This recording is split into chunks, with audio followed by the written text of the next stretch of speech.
Hola, soy Lorena Blanco Álvarez de TAFA Madrid de segundo A y estos son mis vídeos de teleprácticas. En este vídeo os voy a hablar sobre la asignatura de ocio y tiempo libre que se da en segundo curso de TAFA. Concretamente os voy a hablar sobre el medio natural. Así que bueno, vamos a ello, ponte cómodo y a escuchar. Vale, en este vídeo os voy a hablar sobre la educación ambiental en el tiempo libre, las funciones, los objetivos, los tipos que hay y los recursos y la planificación. También os voy a hablar de la clasificación de las actividades de ocio y tiempo libre en el medio natural, las salidas que se puede hacer en el medio natural, la orientación y las actividades de multiaventura. Vale, la educación ambiental. La crisis ambiental, desde siempre, la especie humana ha interaccionado con el medio y lo ha modificado. Los problemas ambientales no son nuevos. Sin embargo, lo que hace especialmente preocupante la situación actual es la aceleración de estas modificaciones, su carácter masivo y la universalidad de sus consecuencias. Los problemas ambientales ya no aparecen como independientes unos de otros, sino que constituyen elementos que se relacionan entre sí configurando una realidad diferente a la simple acumulación de todos ellos. Nos enfrentamos a una auténtica crisis ambiental y la gravedad de la crisis se manifiesta en su carácter global.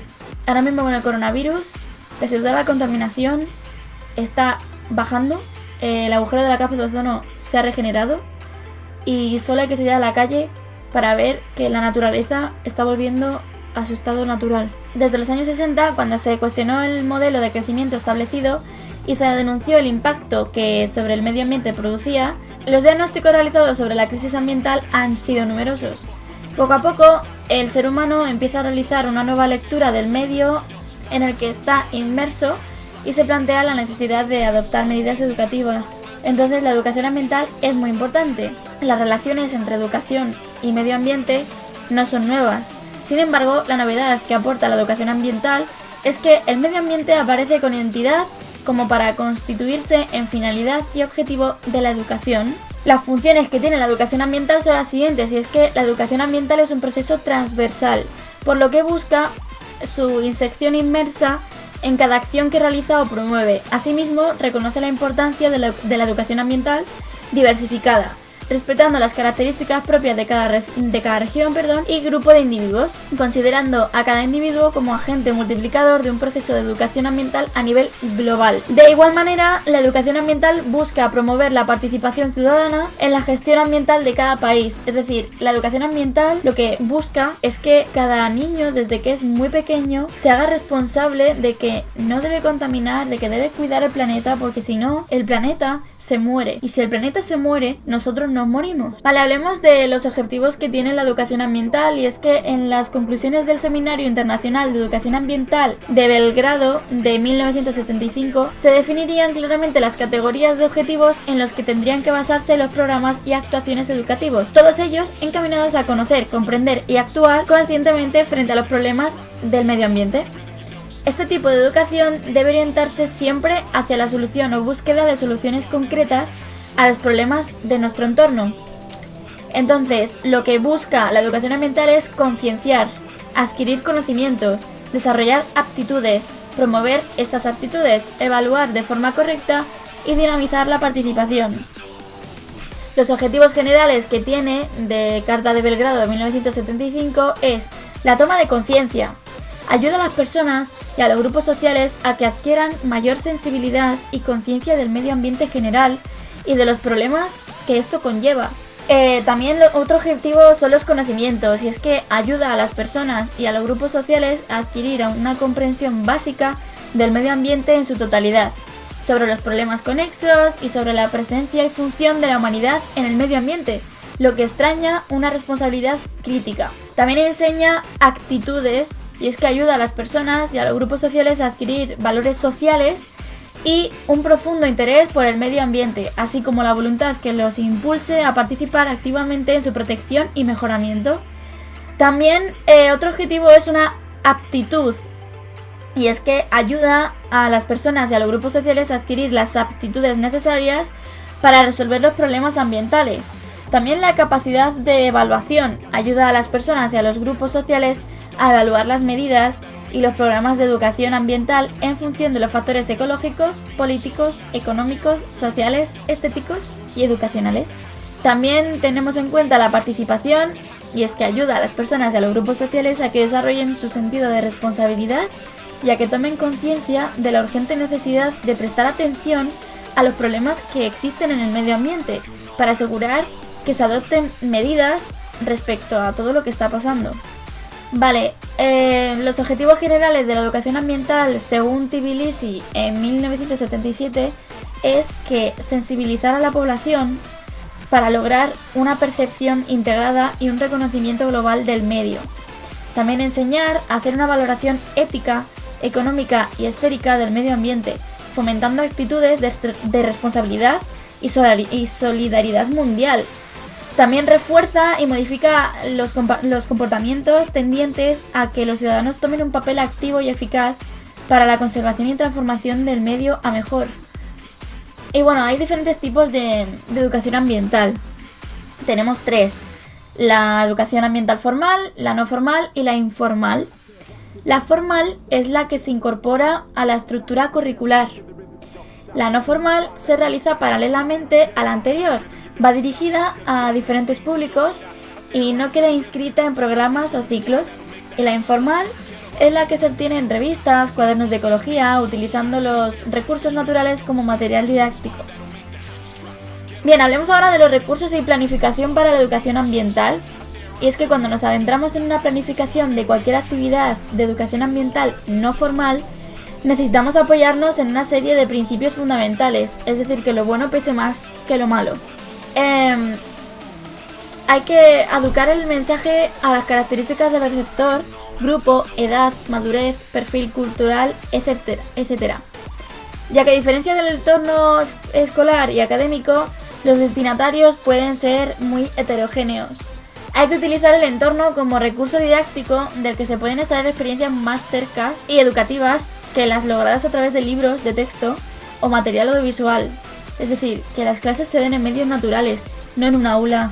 No necesariamente todo el rato en un aula o con libros que te expliquen qué es la educación ambiental, no tendría sentido. Hay que utilizar métodos activos de enseñanza por medio de la experimentación y observación in situ, en el sitio, en la que los participantes se impliquen e interactúen con el medio ambiente. Y también pues hay que aplicar estas estrategias que involucren todos los aspectos de los destinatarios, sus inteligencias, sus emociones y experiencias, los cuales influyen en la predisposición hacia el compromiso y la acción y permiten generar valores y conducta medioambiental positiva. Vale, los recursos eminentemente urbanos son los parques, los centros de residuos de reciclaje, el transporte público y la energía y el agua. Y los recursos eminentemente naturales, pues la geología, frutos naturales, cultura tradicional, vegetación, fauna, ríos, paisaje, la contaminación. Los programas y actitudes. Los programas y actividades de educación ambiental son, pues, por ejemplo, un huerto escolar, itinerarios ambientales, construcción de ecosistemas, agenda escolar, ecoauditorías escolares, filtros ambientales, campañas de sensibilización. Vale, hablemos ahora de la clasificación de las actividades de tiempo libre en el medio natural. El creciente número de prácticas físico-deportivas y recreativas, en algunas novedosas y otras como adaptación de los deportes tradicionales, ha supuesto que sus denominaciones sean tan variadas y plurales. Son numerosos los autores que en el último año han confeccionado clasificaciones y taxonomías, así como diferentes aclaraciones y terminologías para intentar poner en orden este entramado campo. Bien, clasificación en función de según el elemento implicado y según el uso que hagamos de la naturaleza. Según el elemento implicado, pues las actividades de aire, de tierra, acuáticas, de mundo animal, y según el uso que hagamos de la naturaleza, pues las fundamentales o las complementarias. Según el elemento implicado, las de tierra, pues por ejemplo pueden ser bicicleta de montaña, marcha ecuestre, trekking, marchas, campo a través, acampada, montañismo, escalada, senderismo, espeleología, carrera de orientación, turismo ecuestre. Las actividades de aire, pues el parapente, puenting, bungee, ala delta, paracaidismo, vuelo sin motor, aeroestación. Las acuáticas, pues natación, waterpolo, natación sincronizada, socorrismo, natación con aletas, descenso de barrancos. Y las actividades del mundo animal, pues pesca, caza y equitación. Según el uso que hagamos de la naturaleza tendríamos los fundamentales y las complementarias. Las fundamentales son aquellas actividades de aire libre sin las cuales no se puede realizar ningún proyecto en el medio ambiente natural. Forman la base sobre lo que se apoyan la mayoría de los proyectos y tareas de aire libre. Y las complementarias son aquellas que nutren y amplían el conjunto de lo que son las actividades en la naturaleza. Son las que están en continuo cambio, adaptándose a las nuevas tendencias de la sociedad. Las actividades complementarias requieren el dominio de las fundamentales para llevarlas a cabo. Vale, hablemos de la clasificación según el calificativo aplicado. Y es que están los deportes salvajes, deportes californianos, nuevos deportes o deportes tecnoecológicos. También las prácticas deportivas salvajes, las actividades deslizantes en la naturaleza, outdoor adventure recreation y deporte de aventura. Vale, hablemos ahora de las salidas en el medio natural y son desplazamientos e itinerarios por el medio natural. El desplazamiento a pie por el medio natural recorriendo itinerarios concretos se conoce como senderismo y es la actividad más sencilla y menos exigente a nivel técnico o material que podemos realizar en la naturaleza. Su práctica no necesita conocimientos ni requerimientos físicos especiales, pero nos permite un contacto muy directo y muy cercano con el medio ambiente. El objetivo será recorrer a pie rutas tanto como por caminos y senderos como fuera de ellos, visitando lugares de interés biológico, geológico, paisajístico o cultural. Los factores que intervienen en la planificación de una actividad de senderismo son los siguientes, y es el número de participantes, importantísimo, tipo de participantes, si son demasiado entrenados, si tienen poco fondo, la duración de la actividad y los horarios que tienen los participantes, la topografía de la zona, cuánto desnivel hay, puntos de interés para, por ejemplo, si queremos un área de descanso, si tenemos un sitio donde haya agua y información para los participantes. También hay que tener en cuenta la longitud, la duración y el desnivel de las rutas porque dependerán del tipo de usuario que vaya. En general, y para grupos heterogéneos, para rutas de una jornada la longitud variará entre los 10 y 20 kilómetros y los 0 y 800 metros de desnivel. La duración deberá adaptarse a las condiciones de luz de la época en la que se realice la ruta, de manera que exista un margen suficiente para que en caso de que tengamos algún contratiempo no se nos haga de noche. El objetivo debe ser acometer una actividad con un estándar de seguridad muy elevado, valorando con antelación todos los factores que pueden convenirse en una contingencia. Y bueno, vamos a hablar ahora de los factores que intervienen en la realización de una actividad de senderismo. Vamos a hablar de las limitaciones, y es que el senderismo es una actividad apta para todo tipo de participantes siempre que reconozcamos nuestras posibilidades y limitaciones. Cuando afrontamos una ruta, tenemos que estar seguros de que podemos realizarla. Tenemos que estar seguros de que podemos realizarla sin perjudicar nuestra salud. Si en la ruta o ascensión nos encontramos con un paso comprometido o peligroso y no nos encontramos con seguridad o fuerza para afrontarlo, se debe buscar otro camino alternativo o abstenerse. Hay muchos más días por intentarlo y cuando nos veamos con energía o nos encontremos con la experiencia suficiente, se hará. Calentamiento. Es recomendable antes de comenzar a andar el realizar un pequeño calentamiento y algunos estiramientos, y de igual forma al acabar la jornada. Esto minimizará el riesgo de lesiones durante la actividad y acelerará la recuperación del esfuerzo. Ritmo. Al principio es mejor llevar un ritmo más sosegado, más despacio, para ir adaptando el cuerpo al esfuerzo. Durante el recorrido hay que tratar de llevar un ritmo constante para no fatigarnos. Si vamos en grupo, no hay que olvidar que el grupo es tan fuerte como el más débil de sus componentes, es decir, vamos a ir al ritmo del que menos capacidad de resistencia tenga. Así que hay que ser respetuosos para con los menos preparados, aunque se puede optar por dividir el grupo en dos o varios para permitir la comodidad y disfrute de todos. Si hay gente más entrenada, pues se puede dividir el grupo. Alimentación. Lo mejor son los alimentos de alto contenido calórico y poco volumen, o sea, unas barritas energéticas que ocupan poco y tienen alto contenido calórico, tratando de ingerirlos en comidas frecuentes y en poca cantidad. Esto ayudará a digerirlos mejor y a que nuestro ritmo no se vea alterado, al contrario de lo que sucede con las comidas copiosas, que se te repiten, que producen pesadez y desánimo a la hora de reanudar la marcha. Y por último, la bebida. La bebida se debe ingerir también a menudo y en poca cantidad. Aunque no tengamos sensación de calor o de sed, hay que beber para impedir la deshidratación. Importantísimo, no improvisar el recorrido. Hay que tenerlo claro, hay que planificarlo. Conocer las limitaciones del grupo. Adaptarse al recorrido con actividades previstas más cortas. Llevar siempre un botiquín de emergencia. dejar aviso a terceras personas de la realización de la actividad, conocer la previsión meteorológica y llevar el equipamiento adecuado. Siguiente punto, la orientación. La orientación, vale, en el año 1890, el capitán del ejército sueco y scout Ernest Kilander puso la primera piedra de lo que hoy el deporte, de lo que es hoy el deporte de orientación. Kilander se dio cuenta que utilizando los mapas y la brújula como entrenamiento de sus soldados para desplazarse por el bosque resultaba un método de instrucción excepcional. Y lo más importante, vio cómo la resolución de estos problemas les dotaba de una personalidad y un carácter diferentes, seguridad en sí mismos, autocontrol en las situaciones difíciles y capacidad de decisión. Así tuvo lugar la primera competición oficial por el club nórdico de Tjalve en 1897. Desde 1942 es asignatura obligatoria en todas las escuelas de Suecia. En 1949 se le concede estatus olímpico en los Juegos Olímpicos de Invierno en la modalidad de esquí, aunque la Federación Internacional de Orientación no se crea hasta 1961. En 1977 es reconocida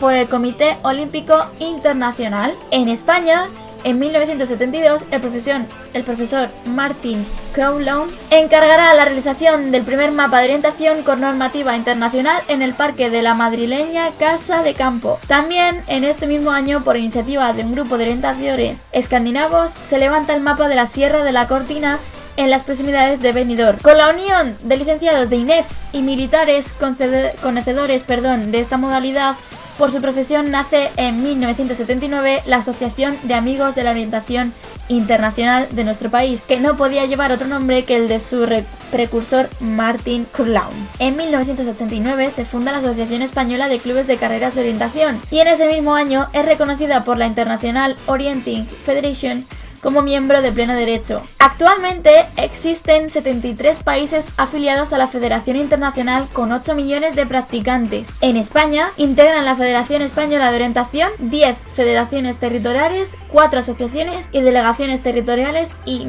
145 clubes con unos 20.000 practicantes aproximadamente, de los cuales 8.500 son federados. Además, se desarrollan las ligas españolas y campeonatos de España de orientación a pie, en bicicleta de montaña, maratón, rides de aventura, esquí o precisión. ¿Y qué es la orientación? La orientación es una actividad deportiva que requiere constantemente exigencias físicas e intelectuales, ya sea practicada como juego, como entretenimiento o como competición. Se define como una carrera individual sobre terreno variado con un recorrido determinado por una serie de controles que el deportista debe descubrir por itinerarios elegidos por él mismo, sirviéndose únicamente de un mapa y una brújula. Los controles, punto de paso obligatorio, dispuestos en el recorrido, están marcados sobre el mapa con círculos rojos, la salida por un triángulo y la llegada por círculos concéntricos. Sobre el terreno se materializan en balizas naranjas y blancas de 30 centímetros de lado con una pinza marcadora.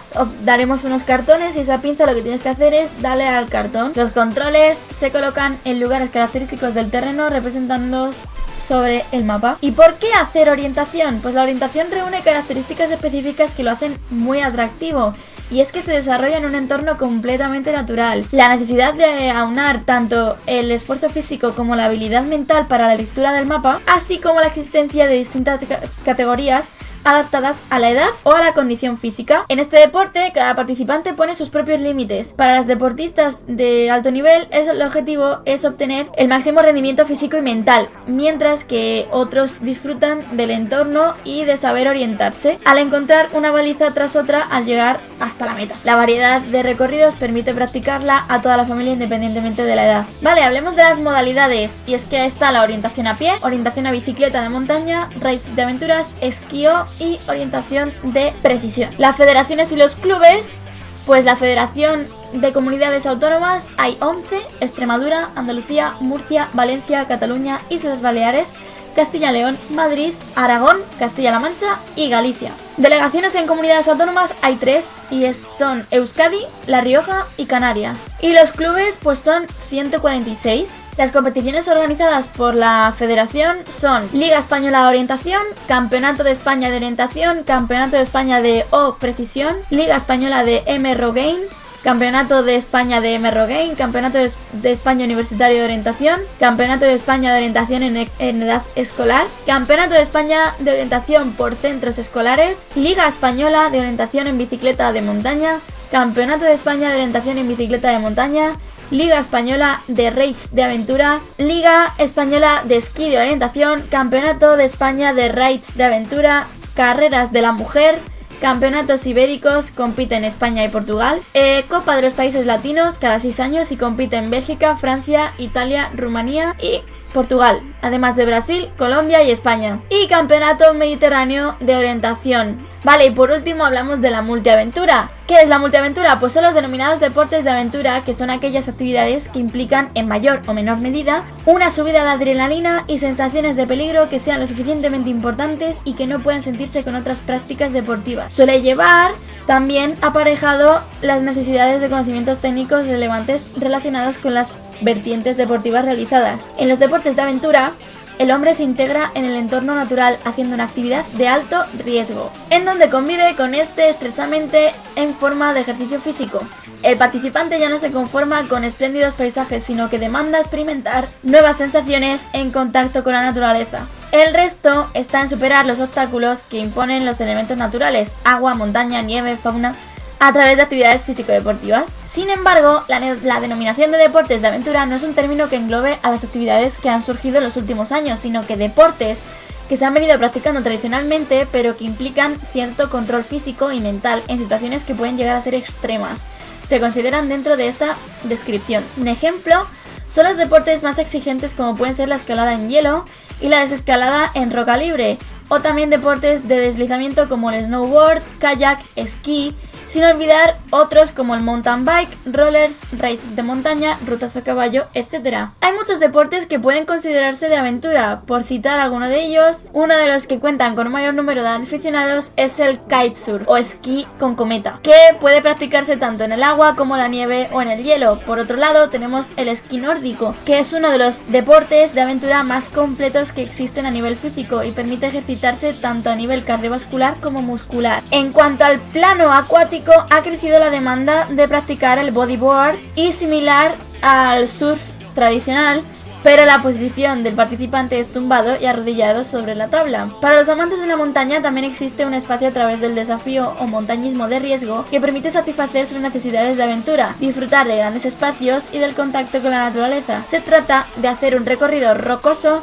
con el menor equipaje o herramientas posibles, barranquismo, espeleología, boulder, etc. En este sentido, el trekking es el deporte de aventura que más adeptos ha ganado en los últimos años. Es la actividad de característica deportiva y lúdica que consiste en recorrer senderos agrestes por terrenos montañosos pero de variada orografía. Se necesita para su realización cierta formación previa, buena forma física y conocer algunas reglas básicas de seguridad. Por definición, para concluir este apartado, podemos definir los deportes de aventura como actividades físicas recreativas de aire libre que requieren esfuerzo físico, esfuerzo mental, velocidad o altura y riesgo, aunque no suele ser extremo. Hablemos ahora del placer del riesgo controlado. El deporte de aventura basa su éxito en el contacto directo con la naturaleza y los desafíos y las emociones que se viven. Lo único que precisa el practicante es gozar de una forma física aceptable, saber nadar y tener valor y ganar práctica de estos deportes. La seguridad juega un papel esencial en estos deportes de riesgo. Para la práctica de los deportes de aventura es preciso poseer el equipo necesario según nuestras características. Contar con un técnico o guía experimentado que nos introduzca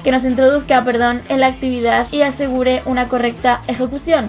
También debemos tener en cuenta una póliza de seguros que cubra las posibles eventualidades y contratiempos que puedan surgir. A pesar de que este tipo de actividades no entrañan, por lo general, niveles de riesgo serios, los accidentes siempre son imprevisibles y pueden ocasionar desde pequeñas heridas o contusiones a lesiones graves. Entonces hay que contratar una empresa o entidad especializada. Para el neófito en este tipo de actividades es recomendable que en sus primeros pasos cuente con una agrupación especializada en este tipo de deportes, tanto por razones económicas como de seguridad. La adquisición de las equipaciones, incluyendo el equipamiento personal, es algo que no todo el mundo puede permitírselo. Además, tampoco es algo tan sencillo conseguir los permisos necesarios para los que hay que presentar las correspondientes pólizas de accidentes y de responsabilidad civil. También se debe contar con toda la infraestructura de logística y apoyo que garanticen los servicios de vigilancia y seguimiento del equipo de auxilio. Las condiciones e impedimentos para la práctica de los deportes de aventura es que en las aventuras de este tipo la edad no suele ser un obstáculo siempre que se cuente con la supervisión de un técnico especialista y que acredite experiencia. Las empresas y entidades que desarrollan deportes de aventura clasifican las actividades según 3 criterios: por nivel de dificultad, por edad y por experiencia de los participantes. Solo hay una excepción en cuanto a la edad, y es que practicar el puenting y los deportes aéreos se requiere más de 18 años con el fin de declinar responsabilidades. El resto de las modalidades pueden practicarse a partir de los 12 años. En lo que respecta a las contraindicaciones, son en general las mismas que para cualquier otra actividad deportiva en función de su intensidad. Así, quienes sufren de epilepsia o toman medicamentos que produzcan somnolencia deberían abstenerse. Y bueno, las contraindicaciones de los deportes de aventura son objetivos que buscan los participantes, temporalidad, lugar de realización y condiciones de ejecución. Se clasifican en actividades y deportes terrestres, las de aéreos, acuáticos y de invierno, que ya las he dicho. Y bueno, esto sería todo, espero que os haya gustado el vídeo, un besazo enorme y hasta luego.